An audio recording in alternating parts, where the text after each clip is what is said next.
So imagine if you and your family, maybe with a few close friends, were sent and fully funded to go to another country and establish the gospel, to start a church or a ministry of some sort, and see people come to faith in Jesus. What would you immediately begin to do when you got on the ground? What would your life consist of? Like, how would you be with and among the people there? And I've asked this question to many people over the years, and their answers are pretty similar, actually. They're remarkably similar. They say things like, well, we would start by getting to know the language of the local people, and we'd eat what they eat, and we'd start to dress maybe a little bit more like them and adopt some of their customs. We would shop at the same places, like over and over, to get to know people, and at the shops and the people who own them and work there, and restaurant owners, and we'd look for ways to be a blessing to them, serve them. I think that'd be a pretty good start here, right in our own neighborhoods as well.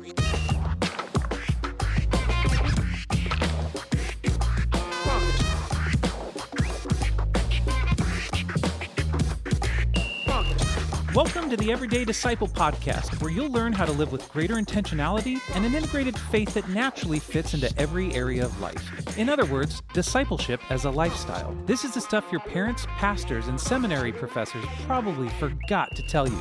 And now, here's your host, Caesar Kalinowski.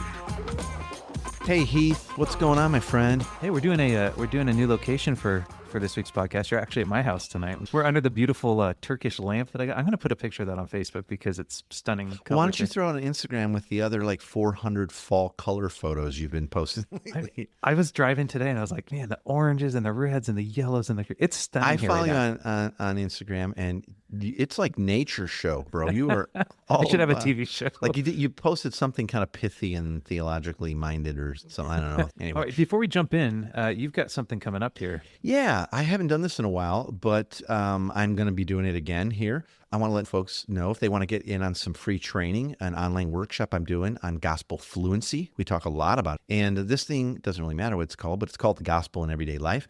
And here's just a few of the things I'm going to cover in that, like what gospel fluency is and how we can grow in and master this new language. Oh, cool. Shouldn't be new, right? But we're also going to look at how the gospel speaks into our marriage and parenting, and hard feelings and hurt feelings and awkwardness, any sin issues that need to be addressed.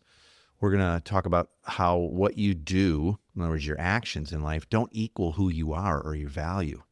That alone is worth just coming to the training for. We're going to look at how the gospel speaks into your identity and self-image, and how to experience transformation and freedom from sin and past hurts, and why the gospel is really never just about our afterlife. And we can learn to speak the good news to others, not just about their afterlife, but for everything now. So anyway, if people want to grab a seat, just go to everydaydisciple.com/webinar. It's really more of a workshop, but that's what it is. Go to everydaydisciple.com/webinar, and you can register for free right now. So And why would you not want to? dig that. Sweet, man. Hey, today we're going to talk about an idea that I think is probably pretty normal, but it might hit a lot closer to home than... Should be normal. Yeah, it should be, but it doesn't always. So for a long time, many of us have had this idea that missionaries are these kind of special Christians that go and do ministry work overseas. In fact, I've had some really zany experiences over my 36 now years with missionaries growing up in the church. But it always felt like, they were old, and they wore floral blouses and wore corduroy, and they spoke monotone, and we always heard about what they're doing with a slideshow over potlucks. Hey, what's wrong with corduroy, by the way? It's coming back. I don't know any, do you? No, I used to. I used to too. I'm brown, of course. Yeah, mine too. But what was that kind of your experience as well? That's missionaries, Yeah. certain called people that go do that, not us. Yeah, exactly. It was this special class of people, and I didn't want to hang out with any of them. Yeah, me neither. And I've told the story before. There was a map on the wall at our church, and it had pins in all the continents, and they were different colors, and they lined up with pictures. Oh, that's right. They were flanking the map. Yeah. And just like you described, they were always just kind of really sad, really dressed, outdated. You're like, how old are these pictures? Well, they were current, but when you're a missionary, you just get what you get. You're a missionary in China because you can't make friends here. I don't know. It was horrible. And they were always really, really sad. And, every few months, one of them would show up from the field. It was always they came from the field, which I thought meant out where I lost balls and frisbees, out in the field. Sure. And they would show us lots and lots of slides that were of kids with bugs in their eyes and all that. And that's what a missionary was. Yep. And I remember thinking, if I ever really, really, I was a Christian as a kid, but I remember thinking, if I really give my life to Jesus, really go all in, I know he's going to call me to Africa. I'm going to be the short-haired guy crying all the time. And just jump ahead a few years later, that was me, just heartbroken over all the lost people, and I was in Africa for years and years and years and off and on, so. But the crazy thing is that the Bible actually teaches something totally different. It teaches us that all Christians are actually missionaries. This isn't just reserved for a select few people. For sure. And I think everybody knows that, right? Everybody listening goes, I know that. We're a missionary. We're all a missionary, right? But here's the thing that everybody doesn't all necessarily know. It's an identity thing. Our identity as Christians flows right from God himself. And this is a Trinitarian God, right? Father, Son, and Holy Spirit. And the Spirit was the sending agent of Jesus and is the sending agent in the church. And our God is a missionary God, and we're his offspring. So really, as Christians, we're all missionaries, like at a core identity level. It's not like, like when I was a kid in Sunday school, they go like, well, Caesar, you're a missionary too, just like those pictures on the wall, Yep. Well, you're a missionary too, but on the playground. So make sure you invite everybody to church on Sunday, right? Hand these out. And literally, because I was trying to be like this little missionary kid, I would take all the Sunday school papers, those little, half folds, like 8 and a half. I remember those. Full color, a little Bible story and a few questions at the end, a little warning if you don't do this, like some sort of morality clause woven in there. I would scoop up all the extras. There was always like at least a dozen extra.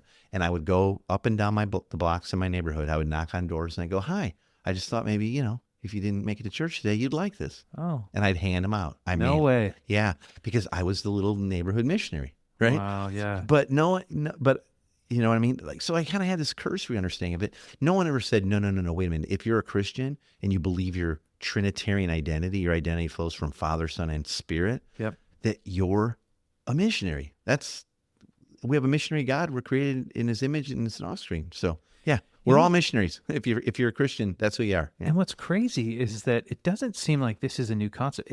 When you look at actually where the first missionary kind of experience happened, it's way earlier in the story than we typically would think. It goes all the way back to Genesis 3, right? God being the perfect example. Yep, back in the garden. Yeah, Yeah, pursuing exactly. people. Immediately after God's beloved image bearers, your first two, Adam and Eve, chose a life of self-rule, one where they thought they could manage the knowledge of good and evil and right and wrong for themselves. God goes on a rescue mission. We see him, he goes looking for them, it says. That's his heart, right? He goes, where are you? And he goes looking for them. Where are you? And then, in the ultimate missionary journey, flowing out of his identity, just like his Father, Jesus comes here to this earth and he takes on the form of us humans so that he can come and rescue us and restore us back to the way we were originally created to live, close to God, bearing his image, showing the world what he's like. So if you're a Christian, then you're a missionary too. Father, Son, us created in the same image. We're missionaries. And it's not what we do that makes us missionaries. It's who we are, just like Jesus and his Father. And in some ways you could say that being a missionary is our family business. And I think why people don't really embrace it, even though everybody listening goes, yeah, I know we're all missionaries. We don't believe it's part of our identity. It's part of our birthright. We don't. We view it as something we go do. We think right? that if you go overseas and do this or move somewhere, maybe, okay, listen, I know there's missionaries in the States too, so go move to Compton or go move to some inner city thing. Sure. Then you live like a missionary and you have to be poor and wear corduroy, Yeah. Like, so what you do equals who you are. And that's back to that do to be distortion. Yep. And until we lose that, until we believe, no, we are created in the image of this missionary God who not only goes, but he sends. Yeah. And we've been sent ones. Jesus says, as I was sent here, right, on a missionary journey, so I send you, he says to his disciples, and he breathes his breath into them, giving them life. Well, what's that remind us of? Back to Genesis, when God forms Adam and Eve from the dust of the ground by his hands, and he breathes his own breath, the word is ruach, spirit, into them, giving them life, and then says, go be fruitful and multiply. Like, go make more copies of my image. Yeah. So we're missionaries. And one thing I appreciate that you just mentioned is that that the disciple or the command of Jesus is to go and make, not to come and see. Like, don't come and see this beautiful building and get people to this thing. Go and making disciples. It wasn't just a suggestion, right? No, it was a command. Yeah. And it was a command to come and walk in the normalcy of life. It wasn't, come sit with me for an hour a week and let me try to crack your cranium as hard as I can with in a building information. in rows. Right. Jesus came to show the world what God, his Father, is truly like. and he came as a missionary. And that's why we go. Okay, so you're right. Jesus' command, not suggestion, was to go and make disciples. And he didn't say, hey, ask people to come and see what they think, Yeah. and listen to a bunch of stuff year after year after year. He always intended, just as he lived, that we would incarnate. That word means to take on flesh, right? Yep. Incarnate his mission out there in the world, out in our neighborhoods, off at the office, wherever you work, in a gym, at the park you go to, showing the world what he's like, what the Father's like, and sharing the gospel with others by both our life's display and our words. And so regardless of how God decides to route our paychecks, right? Some people get their paychecks routed through the business they work for, and some people get them routed through a church. Some get them, routed through a missionary agency. Regardless, however, we are all full-time paid missionaries. Yeah. I mean, just stop and think about that.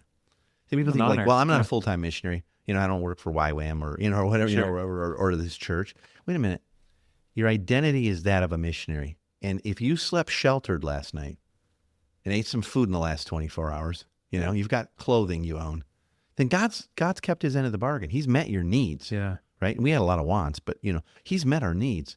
And so if you are eating and sheltered and own clothing and all, then you're a full-time fully funded missionary already, right? Yeah. So, want to find the missionary in your neighborhood? Look in the mirror if you're a Christian. you're right. Seriously. And take that seriously. Are you living out of that identity? Yeah. Absolutely. Like we get to.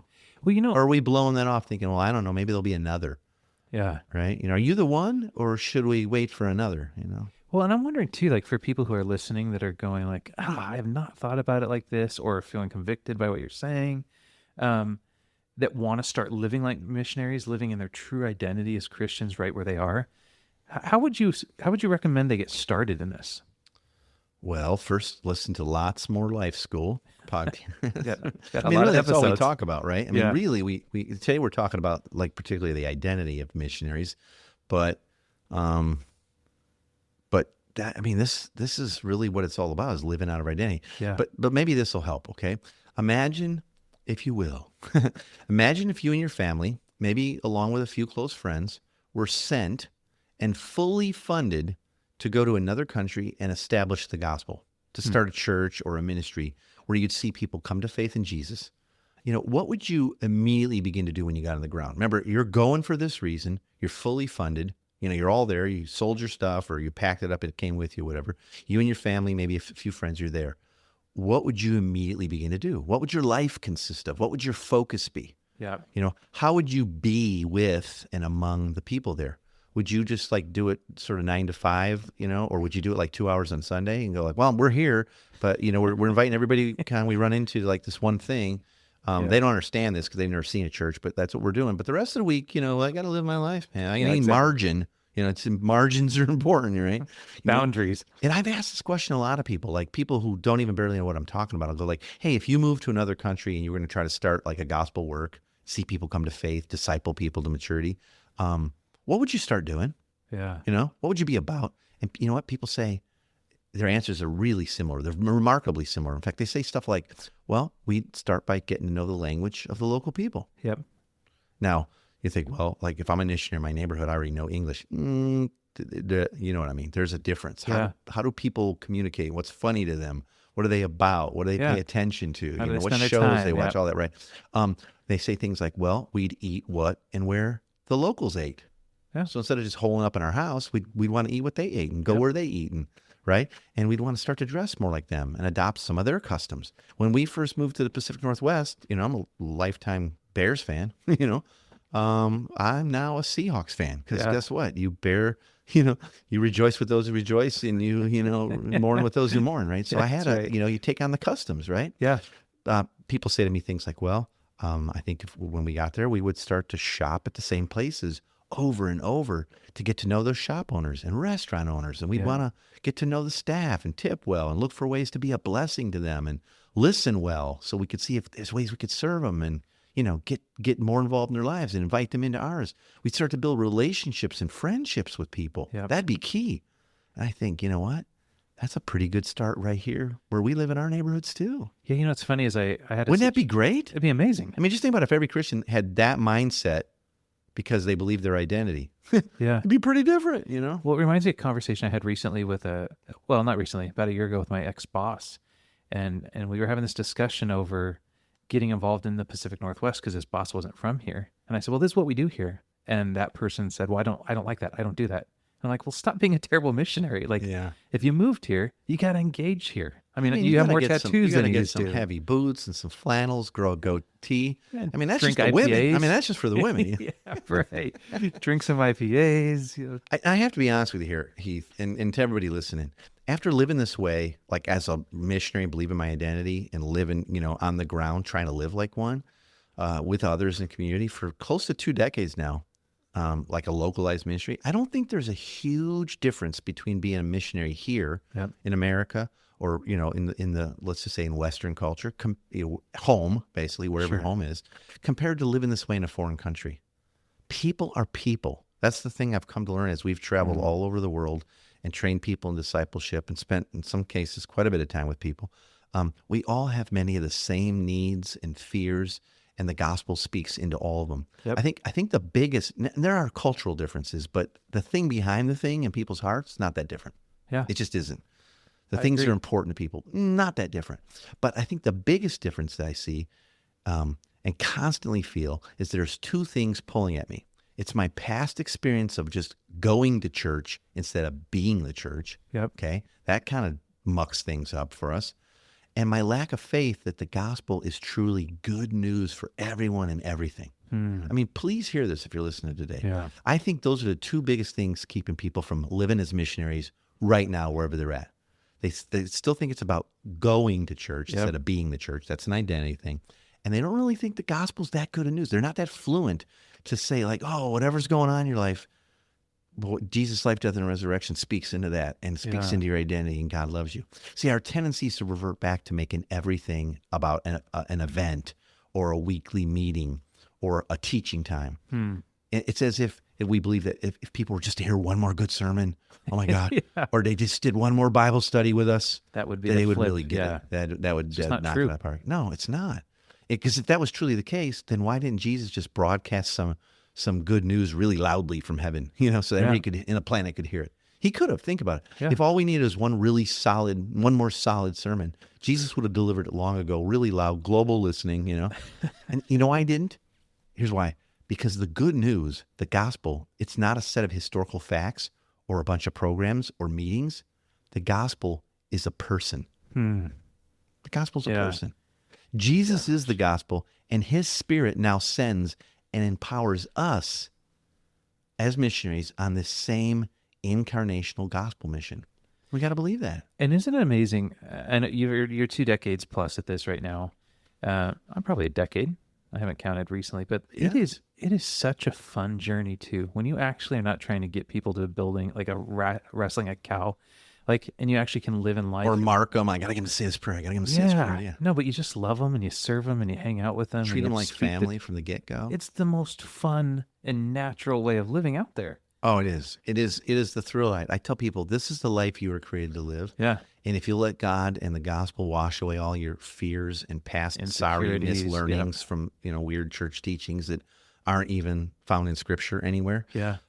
This is the most exciting life you could ever live. And it's free. People say, it just sounds so bad. I'm just way too busy I'm like, no, you're not. You filled your life up with lesser things. Yep. And you're not believing your identity. Absolutely. Really. Trust me. You won't know it till you trust God and get into it. But I'm going to loan you some faith. Uncle Frank here is going to loan you some faith.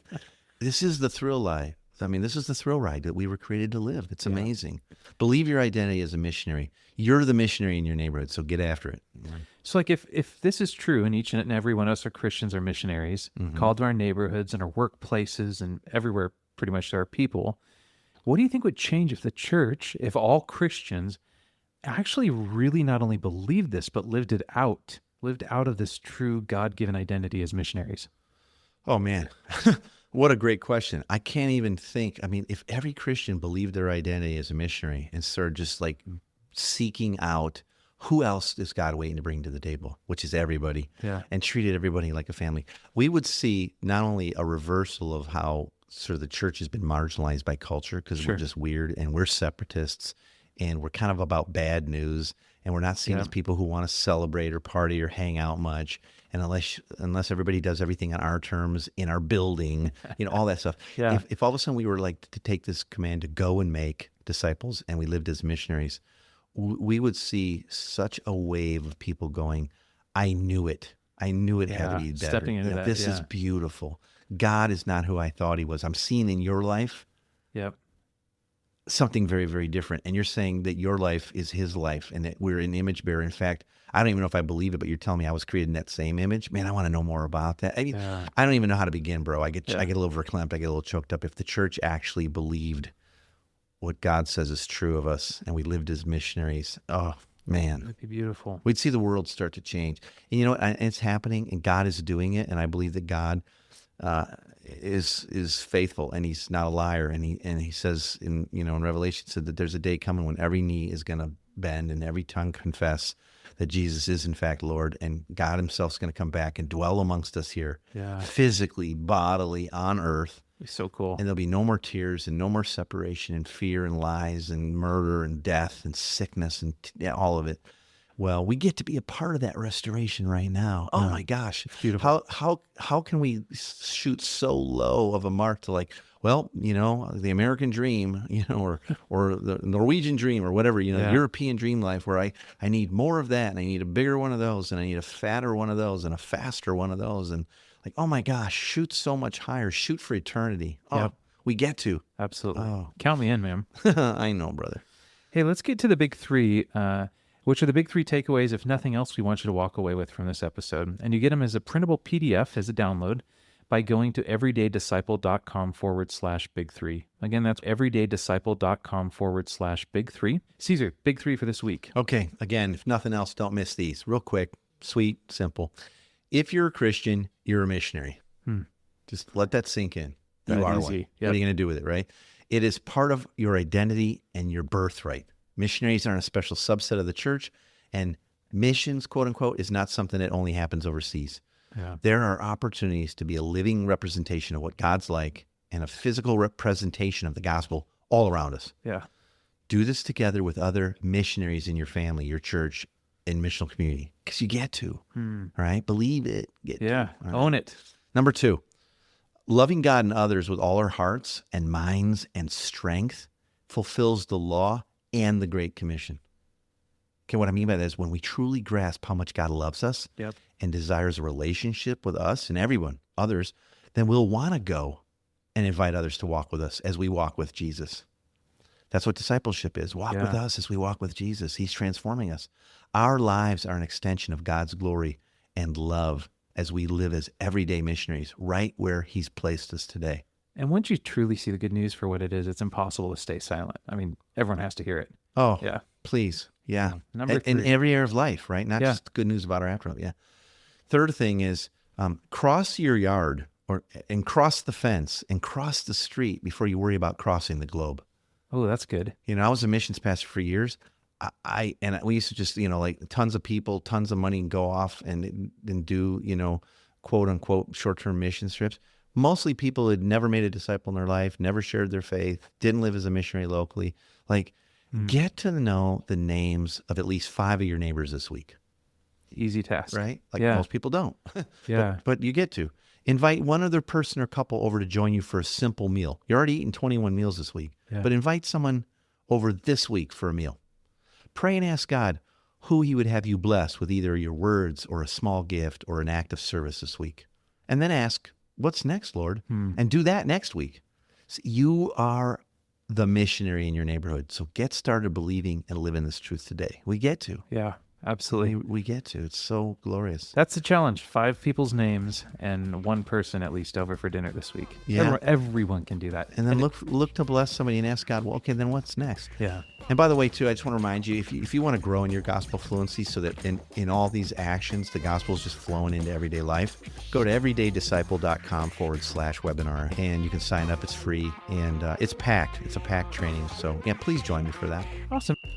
Thanks for joining us today. For more information on this show and to get loads of free discipleship resources, visit everydaydisciple.com. And remember, you really can live with the spiritual freedom and relational peace that Jesus promised every day.